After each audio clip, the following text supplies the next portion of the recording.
God, that sucks. Yeah, I you know what? I'm not gonna lie. I was a really big fan of just the 3D model of Hammy getting really close to my face. That's definitely what I want to see when I play anything or do anything or Honestly, see anything. I'm gonna hit you with another hot take real quick. Okay. This should have been the first game for the Oculus Rift.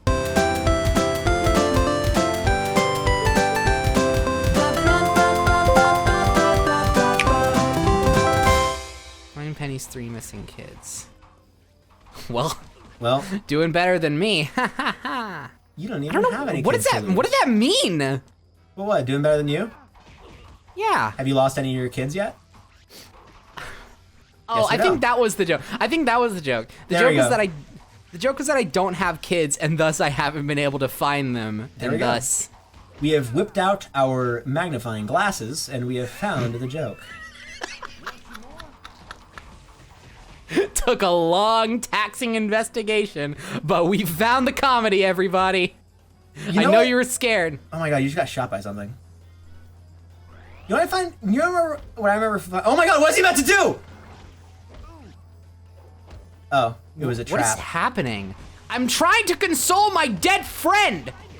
Hey, Stop trapping me in Stop! Stop trapping me in cages. you know what? I always found kind of like, not stupid, but like the fact that it worked was kind of dumb to me. It What? shouldn't have. Oh, I get it. I get what I was supposed to do. I'm sure that this has happened to you, that this probably happened to you too, because I just feel like it's a universal experience, but like, whenever you're in whenever someone's in like a giggly mood, or like whenever I was in a giggly mood, my friend would just be like, "Do you know that you have no sense of comedy?" I'm like, "No, I know it's funny," and he's like, "Bacon strip."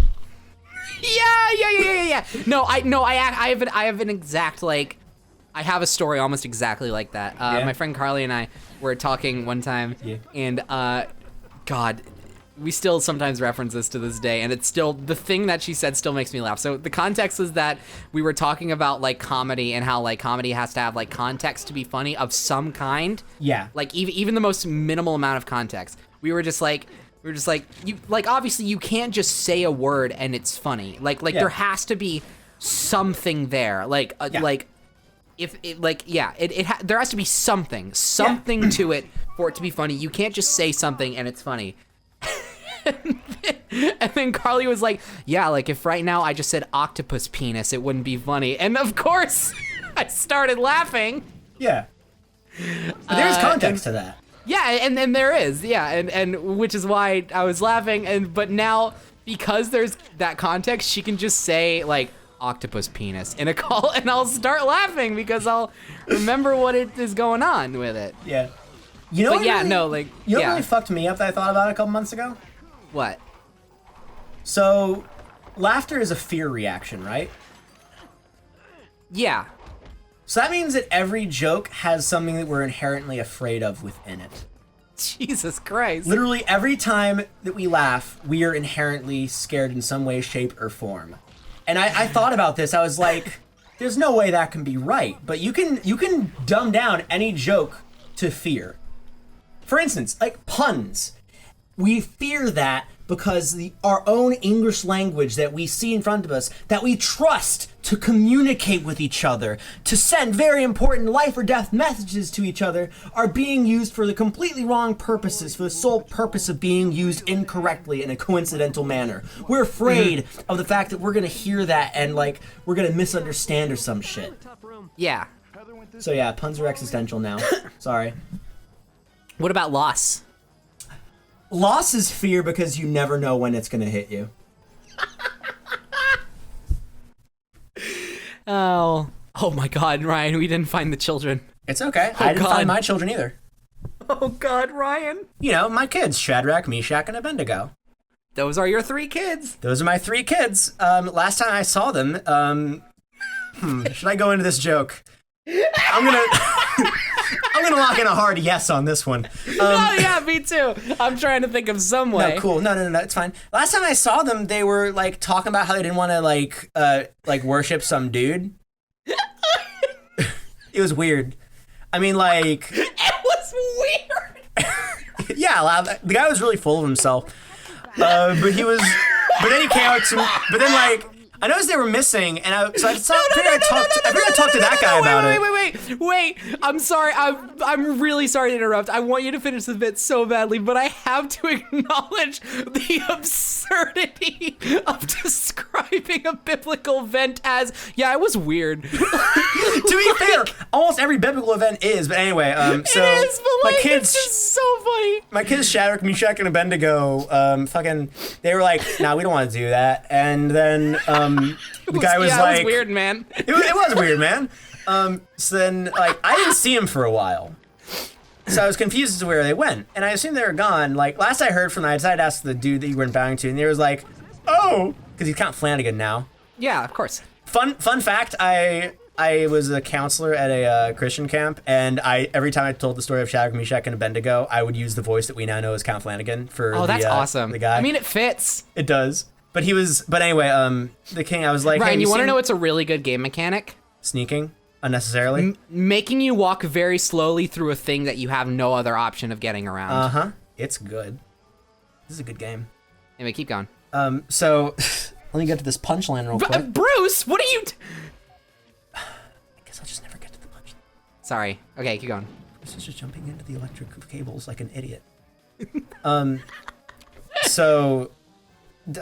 for my kids, Shadrach, Meshach, and Abednego, we're just chilling out. Bendigo sounds like an orange juice brand. Abednego is the best name of the three. I'm not gonna lie. Like when I was naming them, like I was the only second is Meshach. No, the first time I was like, yeah, Shadrach, whatever. Second one I was like Meshach, whatever. But then like, then my wife was like, hey, do you want to call our kids something that isn't weird? And I'm like, Abednego, and she was like, okay. That's reasonably not weird. Yeah, it was weird. So God, it's taken me 3 minutes to get to the end of this bit. So I talked to the prince, and I was like, hey, have you seen my sons, Shadrach, Meshach, and Abednego? And he was like, I think they're pretty hot right now. And I'm like, God, don't make it weird, okay? Oh, hey, look, you found a final child. It was worth all the build-up. That's Abednego. That's him. Actually, let me tell you this one story about this thing that happened to me. Okay. One time, so I had this boyfriend named Joseph. All right, so what's the pun? What's the pun? I had this boyfriend named Joseph. All right, I'll let you keep going. And we were things were getting pretty serious, and things were getting like suspiciously serious for all the family around here. The culture, all that kind of stuff. I got you. One night I wake up and there's an angel standing in front of me, and oh my God, are you retelling the birth of Christ? The angel tells me you're retelling the birth of Christ. Shut up. I'm sorry. I'm building towards something. The angel building towards me, the birth of Christ? Right. As everything was, Ryan. As everything was.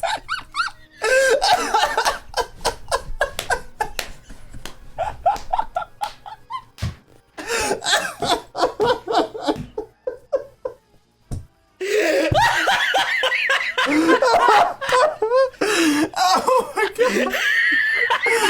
I can't believe we're busting out Christian humor in this episode. Let me finish my bit! Okay, tell me about the star, buddy. Oh, no, shut up. You don't know what's happening. Okay. So I wake up one night and yeah, angel of the Lord appeared an angel you. an angel of the Lord came into me one night, and he said, you are going to birth the Son of God. You will have a virgin birth. You will have a virgin pregnancy. But do not be afraid. He shall be a wonderful counselor, mighty God, there, all that kind of stuff. And then I got pregnant. Yeah, as you do. Yeah, I got pregnant without doing the thing. And then like we went to Joseph's birthplace. Yeah, and his hood. yeah, we went to his old hood, and like there was no space in the hotel that we wanted to stay at, so we had to like stay in this barn.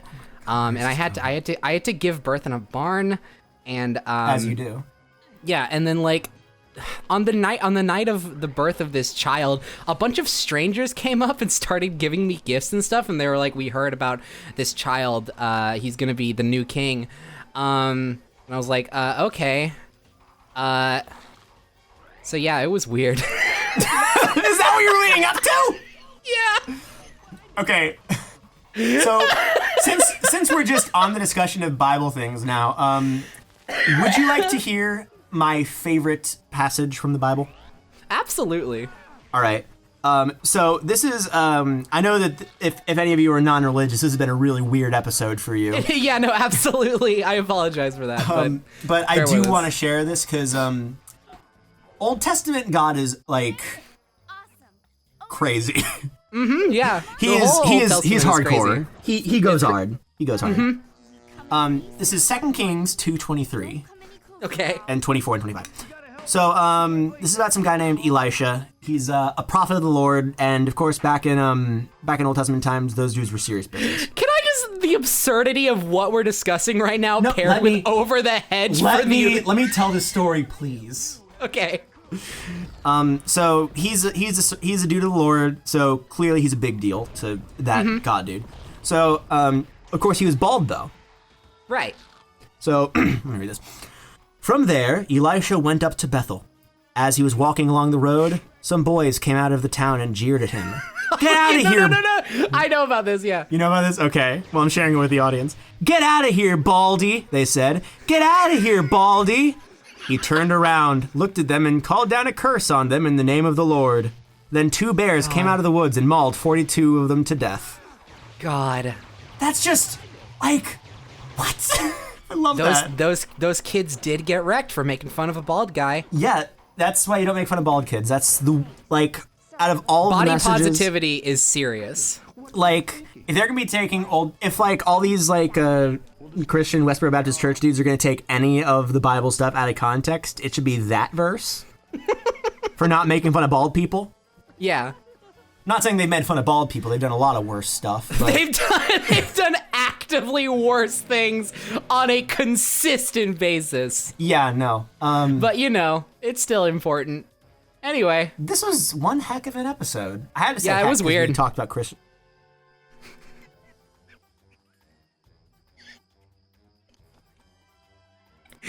Ryan, you're my friend.